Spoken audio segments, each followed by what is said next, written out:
लद्दाख एक बार फिर से सुर्खियों में है और इस बार वजह काफी गंभीर है। तो आखिर हुआ क्या है वहां? चलिए आज इसी पूरे मामले को समझते हैं। सबसे पहले तो ये जान लीजिए कि मामला कितना सीरियस है। अभी हाल ही में 24 सितंबर को जो प्रोटेस्ट हुए उनमें हुई झड़पों में 4 लोगों की जान चली गई। ये वाकई में एक बहुत बड़ी और दुखद खबर है। तो सवाल यही उठता है कि आखिर हालात यहाँ तक पहुँचे कैसे? ये प्रदर्शनकारी सड़कों पर क्यों हैं? इनकी मांगें क्या हैं?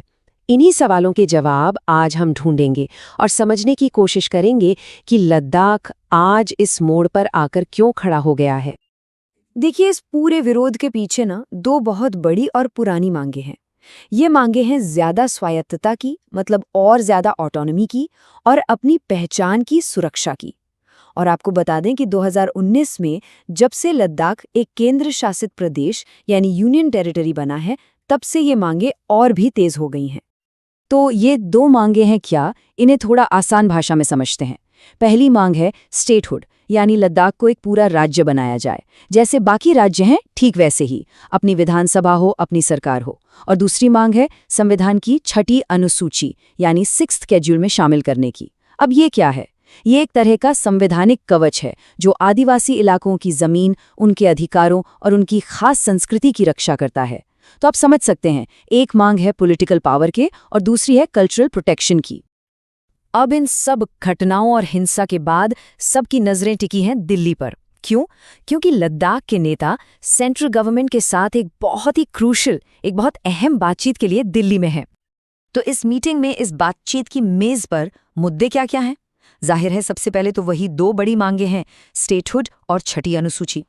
लेकिन इसके अलावा जो झड़पों में मारे गए हैं उनके परिवारों को मुआवजा देने की बात है, और प्रोटेस्ट के दौरान जिन लोगों को गिरफ्तार किया गया है उनकी रिहाई का मुद्दा भी एजेंडे में है। लेकिन जमीनी हकीकत क्या है? वहां के लोगों की भावना क्या है? वो इस एक लाइन में समझी जा सकती है। अब सिर्फ वादों से काम नहीं चलेगा, कुछ ठोस करके दिखाइए। ये लाइन साफ बताती है कि लोगों का भरोसा अब सिर्फ बातों पर नहीं है, वो अब एक्शन देखना चाहते हैं, असली नतीजे चाहते हैं। इस बीच सरकार की तरफ से भी एक बड़ा कदम उठाया गया है। जो भी हिंसा हुई उसकी जांच के लिए एक ऑफिशियल इंक्वायरी बैठाई गई है और इसे लीड कर रहे हैं सुप्रीम कोर्ट के रिटायर्ड जज BS चौहान। तो सवाल यह है कि अब आगे क्या? रास्ता तो देखिए अभी साफ नहीं है, काफी अनिश्चितता है। लेकिन कुछ ऐसी चीजें हैं, कुछ डेवलपमेंट्स हैं जिन पर हमारी नजर बनी रहनी चाहिए। सबसे पहले तो ये कि दिल्ली में जो बातचीत हो रही है उसका नतीजा क्या निकलता है। क्या स्टेटहुड या 6ठी अनुसूची पर कोई बात बनेगी? दूसरा, जस्टिस चौहान की जो जुडिशियल इंक्वायरी है उसकी फाइंडिंग्स क्या आती हैं? ये भी देखना होगा कि जिन लोगों को अरेस्ट किया गया है उनका क्या होता है। और सबसे ज़रूरी, वहाँ के युवाओं का, लोकल लोगों का रिएक्शन कैसा रहता है, क्योंकि अगर भरोसा नहीं बनता है तो तनाव दोबारा बढ़ने का खतरा बना रहेगा। और आखिर में सबसे बड़ा सवाल, क्या ये बातचीत, ये संवाद लद्दाख का भविष्य तय करेगा? ये एक ऐसा सवाल है जिसका जवाब तो खैर आने वाला वक्त ही देगा।